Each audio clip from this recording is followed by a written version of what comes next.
2 दिन पहले आम आदमी पार्टी के संयोजक और दिल्ली के मुख्यमंत्री अरविंद केजरीवाल की गिरफ्तारी ईडी ने कर ली है और उनका कोर्ट ने 6 दिन का रिमांड भी दिया हुआ है। इस दरमियान देश के अंदर राजनीतिक भूचाल आया हुआ है और जगह जगह प्रोटेस्ट हो रहे हैं।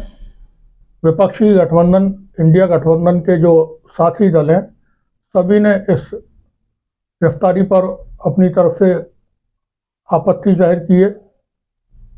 वहीं एनडीए गठबंधन में जो शामिल दल हैं, उसमें से किसी एक ने भी अभी तक कोई प्रतिक्रिया नहीं दी है। जो हालात इस वक्त बने हुए हैं, चूंकि चुनाव के ऐलान हो चुका है देश के अंदर, कार्यक्रम चुनाव आयोग ने घोषित कर दिया। चुनाव के बीच में ये गिरफ्तारी अरविंद केजरीवाल की हुई है, जिसकी कोई उम्मीद नहीं थी कि इस वक्त गिरफ्तारी होगी। तो उसी पर बात करने के लिए हमारे साथ इस वक्त मौजूद हैं कांग्रेस पार्टी के महानगर उपाध्यक्ष डॉक्टर कुंवर जमीर अहमद और दूसरे हमारे खास मेहमान हैं मनीष गौड़। गौड़ साहब के बारे में मैं आपको थोड़ा सा तारुफ करा देता हूं कि आप परचम पार्टी ऑफ इंडिया के पूर्व जिलाध्यक्ष हैं और मुस्लिम लीग के भी पूर्व जिलाध्यक्ष रहे हैं। सामाजिक व्यक्ति हैं, राजनीतिक व्यक्ति हैं और जनता के सरोकार से जुड़े रहते हैं, समाज सेवा से जुड़े रहते हैं, लोगों के बहुत काम आते हैं। तो हम इसी पर बात करेंगे। और पहला सवाल मेरा डॉक्टर कुंवर जमीर साहब से है, क्योंकि कांग्रेस पार्टी के ये महानगर उपाध्यक्ष हैं, तो आपकी पार्टी इसमें अरविंद केजरीवाल की गिरफ्तारी को लेकर के बहुत एक्टिव है और पार्टी के बड़े लीडर्स की तरफ से राहुल गांधी, प्रियंका गांधी, खड़गे साहब, सभी के उसमें बयान आ चुके हैं। किस तरह से देखते हैं जो इस वक्त राजनीतिक माहौल है? देखिए, मैं आपको ये बताऊं परवेज साहब, ये बहुत ही असंवैधानिक कदम उठाया है और ये एक डरे हुए आदमी का कदम है, क्योंकि भारतीय जनता पार्टी को दिख रहा था कि केजरीवाल जी इंडिया गठबंधन में आ गए हैं और ये इंडिया गठबंधन का एक बहुत विशाल स्वरूप हो गया है और इनको लग रहा था कि ये नहीं आ पाएंगे और अभी भी हम करें नहीं आ पाएंगे। तो एक डरे हुए आदमी का कदम है और ये बहुत गलत कदम उठाया गया है। बल्कि देखिए, जब चुनाव की घोषणा हो जाती है तो सरकार तो एक सब टेम्परेरी सरकार होगी, सारे एक्शन चुनाव आयोग लेता है, लेकिन चुनाव आयोग बिल्कुल शांत बैठा हुआ है। तो चुनाव आयोग को आज जैसा कि खबरें हैं, केजरीवाल की पार्टी का दफ्तर सीज कर दिया गया है और बहुत मुमकिन है आम आदमी पार्टी को भी इसमें आगे चल के कुछ इस तरह की कार्रवाई हो कि उसे भी पार्टी बना दिया जाए। अगर ऐसा होता है तो फिर एक पॉलिटिकल क्राइसिस बड़ी खड़ी हो जाएगी। ये जो चीज़ें सामने आ रही हैं, तो चुनाव आयोग ने कहा था लेवल प्लेइंग फील्ड, तो आपको लगता है कि लेवल प्लेइंग फील्ड है सबके लिए? सर, कोई प्लेइंग फील्ड नहीं है। इन्होंने तो एक अजीब तरह का माहौल बनाया हुआ है। देखिए, जब कोई आप देखें कहीं दो पहलवान कुश्ती भी करते हैं तो वहां दो पहलवान होते हैं, चाहे कमजोर हो चाहे ताकतवर हो, होते दोनों हैं। ऐसा नहीं एक पहलवान को हटाया और वॉक ओवर दे दिया गया, है ना। तो ये क्या करते हैं, ये चाह ही नहीं रहे कि अपोजिशन नाम की चीज देश में रहे। ये चाहते ही नहीं है कि सब अपोजिशन रहे, ये अकेले ही चुनाव लड़ो ना, फिर क्या जरूरत है ये सब करने की। अच्छा, जैसा कि भारतीय जनता पार्टी की तरफ से दावा किया जा रहा है 400 पार, तो 400 पार जब वो सीटें खुद ही जीत रहे हैं, आपने कहा कि वो बहुत कमज़ोर हैं, तो 400 पार का उनका नारा है। ऐसे में केजरीवाल की जो गिरफ्तारी है उसको पॉलिटिकल क्यों ना ये माने कि सच में कुछ ऐसा है जो सामने आना चाहिए? देखिए, टाइमिंग की सारी बात है। ये तो काफी टाइम से चल रहा था ना, ये सब टाइमिंग की बात है। दूसरी बात, 400 पार की जो बात कर रहे हैं, तो सर देखिए, एक जेपी का आंदोलन हुआ था और एक इंदिरा जी जब शहीद हुई थी तब 400 से ज्यादा सीटें राजीव गांधी जी जब प्रधानमंत्री बने जब आई थी, ठीक है। और हर आंख वाले को ख्वाब देखने का हक है, कोई बात नहीं है। ये खोखला नारा है 400 पार 400 पार, 150 पार भी नहीं हो पाएंगे। गौड़ साहब, मनीष गौड़ साहब, आपका क्या इस पर कहना है जो अरविंद केजरीवाल की गिरफ्तारी हुई है चुनाव के दौरान? जी देखिए परवेज साहब, राजनीतिक पार्टी का उद्देश्य ये नहीं होता है कि आप किसी भी व्यक्ति को, विपक्ष को, एकदम आप ताकत में बैठे, सत्ता में बैठे, विपक्ष को भी रहने का अधिकार है। विपक्ष नहीं होगा तो सत्ता पार्टी का भी उद्देश्य नहीं है। लेकिन उसमें आप जो जिस माहौल के हिसाब से भारतीय जनता पार्टी चल रही है, विपक्ष को समझ ही नहीं। विपक्ष के लिए तो उन्होंने ये मुद्दा रख दिया है साहब कि अगर हमारे रास्ते पे अगर नहीं चले आप, तो रास्ते में हम आपके इतने कांटे बो देंगे, या तो आप अपने आप आ जाएंगे, नहीं तो हम कांटों पे बिछा देंगे। तो जो 2014 में भारतीय जनता पार्टी ने नारा दिया था कांग्रेस मुक्त भारत, तो क्या इसको 2024 में मान लिया जाए विपक्ष मुक्त भारत? नहीं, देखिए, क्या भारतीय जनता पार्टी अब पूरे विपक्ष को ही खत्म कर देना चाहती है? खत्म करने पे वो उतारू हो रही है भारतीय जनता पार्टी।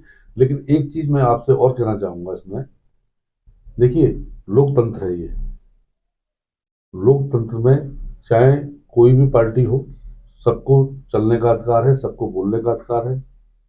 और जो सत्ता में पार्टी होती है, सत्ता में कांग्रेस भी रही, सत्ता में और पार्टियां भी रही, समझे, लेकिन सत्ता का इतना बड़ा जुनून जो भारतीय जनता पार्टी को है, दूसरे विपक्ष को वो समझ नहीं।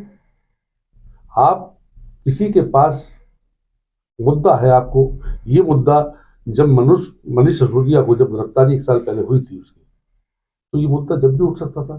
चुनाव के माहौल के अनुसार ये मुद्दा क्यों उठाया गया? चुनाव आयोग मालिक है इसका। तो चुनाव आयोग तो कुछ कर नहीं रहा है। चुनाव आयोग उनकी सरकार है, सरकार सत्ता चलती है, जुडिशरी उनकी है। तो ऐसे में विपक्ष का जो इंडिया गठबंधन है वो किस तरह से चुनाव लड़ पाएगा, कैसे मुकाबला कर पाएगा? ऐसा है ना, इंडिया गठबंधन जो हुआ है उसमें भारतीय जनता पार्टी को ये चीज दिखाई दे रही है। मैं किसी को एक टॉपिक पे बात कर रहा हूं, जब एक ताकतवर खड़ा होता है तो सामने वाले को ये पता पड़ जाती है कि साहब ये जो विपक्षी है ये सब जने एक हो चुके हैं। इंडिया गठबंधन जो हुआ है ये मुझ पे भारी पड़ेगी। उससे पहले भारतीय जनता पार्टी का जो रवैया है, जो काम करने का तरीका है भारतीय जनता पार्टी का, वो सिर्फ मुद्दा ये आ रहा है, पब्लिक पे आप जाके पूछिए, पब्लिक से हम बैठते हैं, पब्लिक से पूछते हैं भाई आप किसको वोट देना चाहते हैं। वो कहते हैं साहब वोट तो हम वहीं देंगे साहब जहां हमें वोट देना है। वोटर जो है कभी चीज को नहीं बताता मैं किस पर वोट दूंगा, लेकिन हम उनसे पूछते हैं भाई वोट देने का आपको अधिकार है, आप अच्छी पार्टी को ज्वाइन करिए, अच्छी सरकार को लाइए, अच्छी सरकार होगी तो देश में विकास होगा, देश में विकास होगा, रोजगार बढ़ेगा, रोजगार तरक्की होंगी। आज परवेज साहब जो हालात हैं, इस हालातों पे जो आप आम पब्लिक से भी पूछिए, तो मैं राजनीतिक आदमी हूं, आप मुझसे मेरी वार्ता कर रहे हैं, आम पब्लिक कितनी परेशान है। लेकिन सरकार तो 80 करोड़ लोगों को, 81 करोड़ लोगों को राशन दे रही है, परेशान कहाँ है लोग? देखिए राशन देखिए मैं आपको फिर बताऊं, राशन 80 लाख करोड़ को सरकार राशन दे रही है, लेकिन 80 करोड़ के पास पूरा राशन पहुंच रहा है? नहीं पहुंच रहा ना। सिलेंडर हर गरीब के पास पहुंच रहे हैं? नहीं पहुंच रहे, क्योंकि जो आप सरकार के बदलने बैठे हुए बीच बीच में, वो सरकार तक वो चीजें गरीब आदमी तक आने दे रही। 2 किलो या 5 किलो एक यूनिट पे आपने 2 किलो गेहूं दे दिए, उससे आपका 1 महीना चल जाएगा? नहीं चलेगा। तो कुंवर साहब ये बताएं, अभी जैसा गौर साहब कह रहे थे कि सरकार जुनून में है और सरकार को लगता है कि वो सारी चीज़ें अपने हिसाब से कर लेगी, तो क्या जो चुनाव के नतीजे होंगे उससे आप ये उम्मीद करते हैं कि इंडिया गठबंधन इन हालात में कोई मुकाबला कर सकेगा? जब चुनाव आयोग लेवल प्लेइंग फील्ड ही उपलब्ध नहीं होने देगा और सरकार इतना प्रेशर बना करके रखेगी हर संस्था के ऊपर कि वो एक तरफा कार्रवाई करें। आज चूँकि आज भी महुआ मोहित्रा के यहाँ पर रेड हुई है सीबीआई की, कोई दिन ऐसा नहीं जाता है जहाँ पर विपक्ष के लीडर्स के ऊपर कोई कार्रवाई होती हुई हमको नज़र नहीं आती है, और सत्ता पक्ष से जुड़े हुए किसी भी लीडर के खिलाफ आज तक कोई कार्रवाई नहीं हुई है।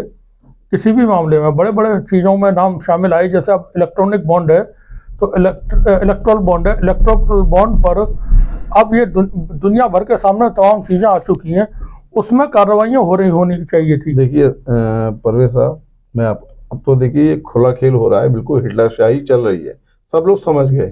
ठीक है, अभी क्या है, इलेक्ट्रल बॉन्ड का ही मसला ले लें आप। सीजीआई ने बहुत हिम्मत करके ये दिखाया है, बहुत बड़ी बात है ना। हम बड़ा सम्मान करते हैं सुप्रीम कोर्ट का, बहुत अच्छा फैसला दिया, बहुत अच्छी बात करी उन्होंने। अब आप बहुत ज्यादा डिटेल में लगा, शराब घोटाला जो ये कह रहे हैं दिल्ली में जो हुआ, जिसकी वजह से केजरीवाल जेल के अंदर है, मनीष सिसोदिया है और उनके संजय सिंह हैं, कई लोग उनके जेल में हैं। तो जो शराब घोटाला, जिस कंपनी के ऊपर शराब घोटाले का आरोप लगा, अरबिंदो फार्मा, और उनकी अपनी और भी कंपनी है, ठीक है, उस पर लगा शराब घोटाले का, अब वो उठा करके उस आदमी को अंदर कर दिया गया, मुझे नाम इस वक्त याद नहीं, उसको अंदर कर दिया गया। ठीक है, पिछले साल अप्रैल मई में साहब बताया गया साहब, उसने डाली उसने बेल एप्लीकेशन कि मेरी कमर में दर्द है, ईडी खामोश रही, उसको जमानत मिल गई। फिर जो मैंने न्यूज चैनल्स के सुना, उसी के माध्यम से बता रहा हूँ, कुछ रकम आगे पीछे हो सकती है, 59 करोड़ 5 लाख रुपये के उसने इलेक्ट्रोल बॉन्ड खरीदे और सारे के सारे भाजपा को दे दिए गए। अब वो सरकारी गवाह बन गया है। इसका क्या मतलब है इसका? तो ये एक अवैध वसूली का रैकेट। जिस तरह आम आदमी पार्टी के संयोजक होने के नाते, उसके हेड, उसके मुखिया होने के नाते अरविंद केजरीवाल पर जब आरोप लगा कि साहब ये मुखिया हैं, इनको फायदा हुआ है, उठा के जेल में डाल दिया गया, तो क्यों ना भारतीय जनता पार्टी के जो राष्ट्रीय अध्यक्ष हैं उनको जेल में नहीं जाना चाहिए? तो सीधा फायदा तो भाजपा को पहुंचा है ना इससे। अच्छा, तो इसका मतलब आप ये कहना चाह रहे हैं कि अवैध वसूली कर रही थी? भाई ईडी से छापा डलवाइए, तो इलेक्ट्रोल बॉन्ड के जरिए पैसा आ जाएगा, इलेक्ट्रोल बॉन्ड लीजिए, ठेका दे दीजिए, इसमें क्या बात है। सब अब तो इलेक्शन कमीशन की वेबसाइट पे, मैं कोई अपने पास से तो बना नहीं रहा, नहीं है, बिल्कुल पूरा देश जानता है इलेक्शन कमीशन की वेबसाइट पर। और एक बात और, आप कितने लोगों को बंद करोगे? 120 करोड़, 130 करोड़, 140 करोड़ लोगों का देश है, जनता तय कर चुकी है। वोटर्स तो जेल में नहीं है ना, वोटर्स और प्रत्याशी तो जेल में नहीं है, कितना बंद करेंगे आप? मनीष गौड़ साहब, अरविंद केजरीवाल की गिरफ्तारी पर जर्मनी की तरफ से, जर्मन की सरकार की तरफ से प्रतिक्रिया आई है। उसमें भारत की सरकार ने कहा है कि किसी भी देश को भारत के आंतरिक मामलों में बोलने का कोई अधिकार नहीं है।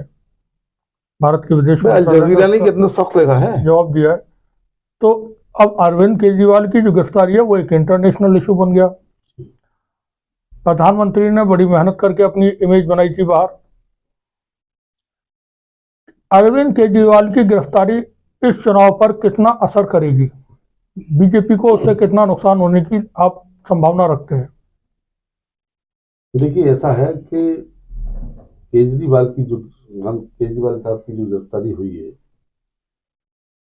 उससे सरकार के अंदर भय, और इसी कारणवश केजरीवाल की गिरफ्तारी हुई। सरकार को कहीं डर है, कहीं उनके दिमाग में कोई चीज चल रही है।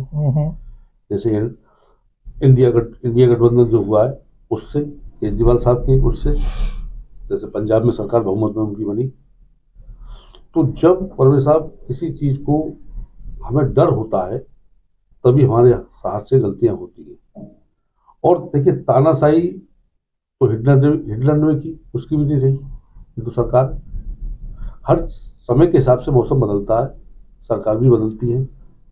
लेकिन किसी सरकार के अंदर, आप एक चीज और बताऊं आपको, जब एक देश का मुख्यमंत्री जेल में जा सकता है, तो एक आम आदमी जो सड़क पर चल रहा है, तो उसको सरकार जब चाहे जब उठा के बंद कर सकती है। सरकार की तानाशाही है और कुछ नहीं है। लेकिन केजरीवाल साहब को उन्होंने बंद किया, घोटाले में बंद किया। हम तो ये कहते हैं घोटाला किया, किसी ने भी किया। तो उस बात का मुद्दा आज से 2 साल पहले उठना चाहिए था। मुद्दा तो पहले से उठा हुआ है, लेकिन उनकी गिरफ्तारी हो चुकी है, अब जाके हुई है। अब जाके आपको ये लगा कि केजरीवाल अगर बाहर रहते हैं तो हमारे वोट पे असर पड़ेगा। ठीक, अभी हम बात कर रहे थे, हमारे खास मेहमान हमारे साथ थे मनीष गौड़ साहब और डॉक्टर जमीर साहब। आप लोगों का बहुत बहुत शुक्रिया। Thank you. इस चर्चा में शामिल होने के लिए शुक्रिया आप सभी का।